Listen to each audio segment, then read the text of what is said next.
No vídeo de hoje, vamos responder com um caso prático a seguinte pergunta: é possível ressuscitar uma língua considerada morta? Antes de a gente começar a abordar esse tema, gostaria de dar as boas-vindas a você que é novo aqui no canal Poliglossa. Eu sou Thiago Silva e quero lhe convidar a se inscrever aqui no canal para você não perder nenhum vídeo e também lhe convido a curtir esse vídeo, pois assim você ajuda o canal a crescer. Mas voltando à pergunta título desse vídeo, você pode estar se perguntando por que vamos abordar esse tema. Bem, nos últimos dias temos presenciado o sangrento conflito entre israelenses e palestinos. Esse conflito é antigo e possui várias raízes. Vamos abordar esse tema, pois o hebraico, que é a língua oficial de Israel, é o melhor caso de uma língua considerada morta há mais de 2000 anos e que voltou a ser uma língua vernacular, isso é, uma língua falada no dia a dia. Essa língua foi revivida graças ao movimento sionista, o mesmo movimento que é acusado de expulsar os árabes palestinos de suas terras. Quero fazer também uma observação, antes de prosseguir, que esse vídeo não tem intenção de apoiar ou de opinar sobre o atual conflito que ocorre naquela região. Vamos nos ater apenas aos fatos relacionados com a língua hebraica. A renascença do hebraico é uma história bem interessante de como uma língua que estava praticamente morta foi trazida de volta à vida e se tornou uma língua falada no dia a dia. O hebraico é uma língua semítica que foi falada desde os tempos bíblicos. No entanto, após a destruição do Segundo Templo, o hebraico passou definitivamente a ser usado apenas como língua litúrgica e religiosa. Durante séculos, o hebraico foi uma língua morta, falada apenas por estudiosos e religiosos. Mas no século XIX, um movimento de renovação cultural e nacional entre os judeus europeus levou ao renascimento do hebraico como língua falada.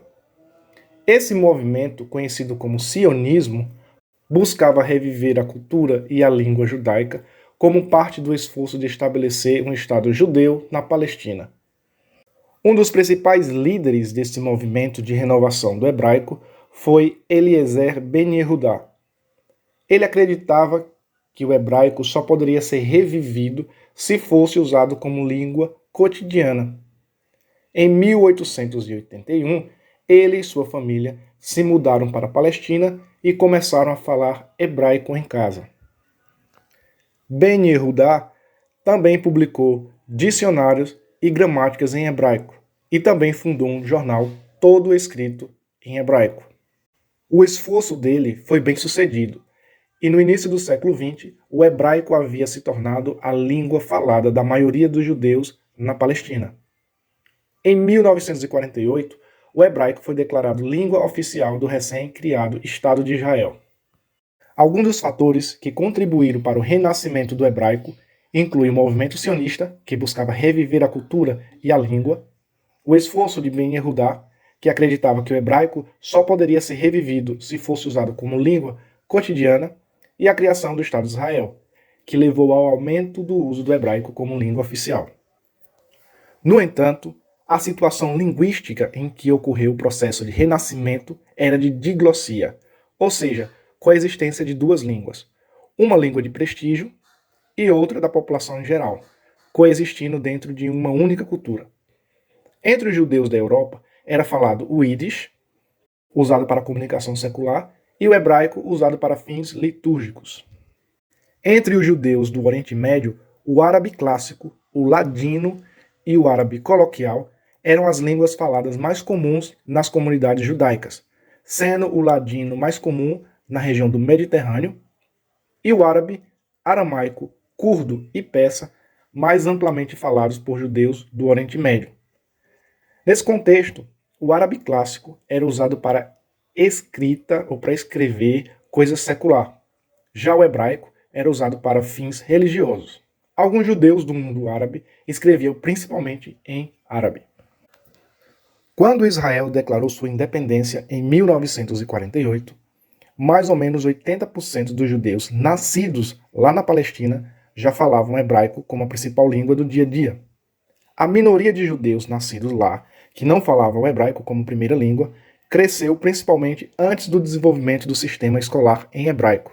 Após a criação do Estado de Israel, grandes ondas de refugiados judeus vieram da Europa, do norte da África, do Oriente Médio e de outras partes do mundo.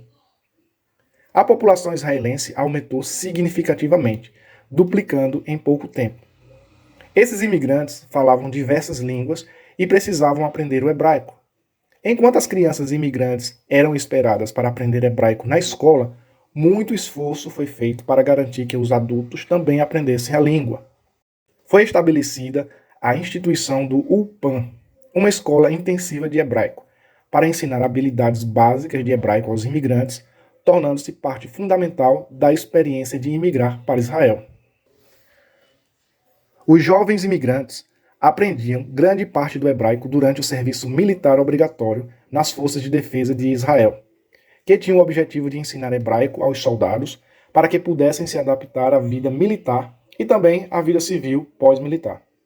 Durante a década de 1950, o hebraico era ensinado na maioria das bases militares por professores recrutados e soldados do sexo feminino.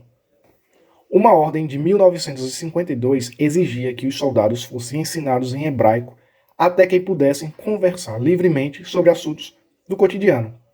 Escrever uma carta a seu comandante, entender uma palestra básica e ler um jornal, por exemplo. Os soldados também absorviam o hebraico através de seu serviço regular.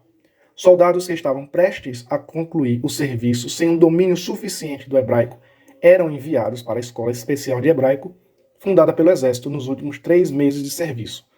Os imigrantes de países árabes tendiam a aprender o hebraico mais rapidamente e mais facilmente do que os imigrantes europeus, porque o árabe é uma língua semítica igual ao hebraico. Já na vida cotidiana, dentro de casa, os imigrantes limitavam em grande parte o uso do hebraico ao necessário, principalmente em suas vidas profissionais e em menor medida para satisfazer suas necessidades culturais. Eles tendiam a usar suas línguas nativas com mais frequência dentro de casa. Em 1954, cerca de 60% da população falava pelo menos 2 línguas. Os filhos desses imigrantes tendiam a aprender o hebraico como primeira língua, enquanto as línguas nativas de seus pais eram usadas como segunda língua, ou até mesmo, com o tempo, essas línguas iam se perdendo. A minoria árabe israelense também começou a aprender hebraico, já que as lições de hebraico foram introduzidas nas escolas árabes.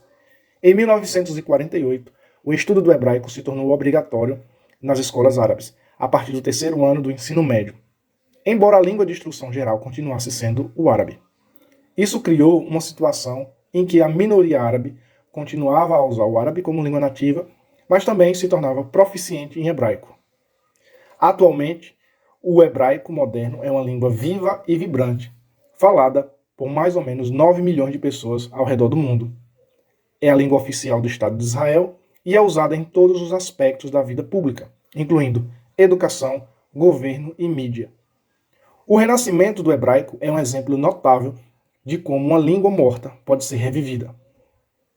Se você chegou até aqui, curta o vídeo e se inscreva, pois isso nos ajuda a crescer. Obrigado por assistir esse vídeo e até a próxima.